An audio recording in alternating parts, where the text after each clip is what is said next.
தேவனுக்கே மகிமை உண்டாவதாக. இந்த புதிய நாளிலும் கர்த்தர் உங்களுக்கு அருளும் ஆறுதலின் மன்னா.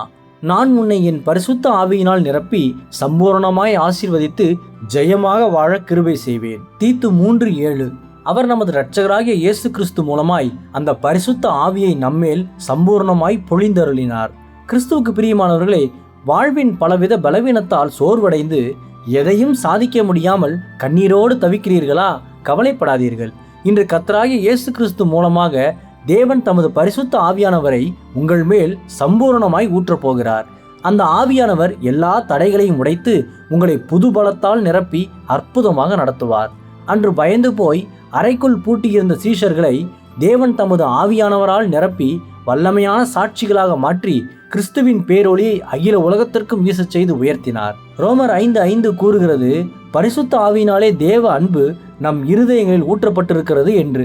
இன்று இந்த தெய்வீக அபிஷேகம் உங்களை பரிபூர்ணமாக விடுவித்து தேற்றட்டும். ஆகவே சோர்வடையாமல் நம்பிக்கையோடு இன்று அந்த பரிசுத்த ஆவியின் மகிமையான அபிஷேகத்தை இயேசு கிறிஸ்துவின் நாமத்தில் பெற்றுக்கொள்ளுங்கள். அவர் உங்கள் வாழ்வில் வந்துவிட்டால் உங்களின் அனைத்து வித போராட்டங்களிலிருந்தும் பூரண விடுதலை நிச்சயம்.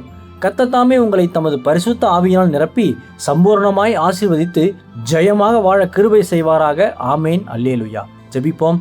என் அன்புள்ள பரிசுத்த பரலோக பிதாவே, இந்த புதிய நாளுக்காக உமக்கு ஸ்தோத்திரம். சம்பூரண ஆவியானவரே, இன்று உமது பரிசுத்த ஆவியின் அபிஷேகத்தால் என்னை நிரப்பி சம்பூர்ணமாய் ஆசீர்வதித்து ஜெயமாக வாழ கிருபை செய்யும்.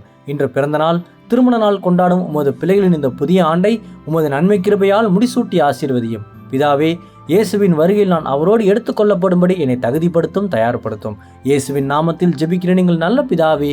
ஆமேன். மாரநாதா.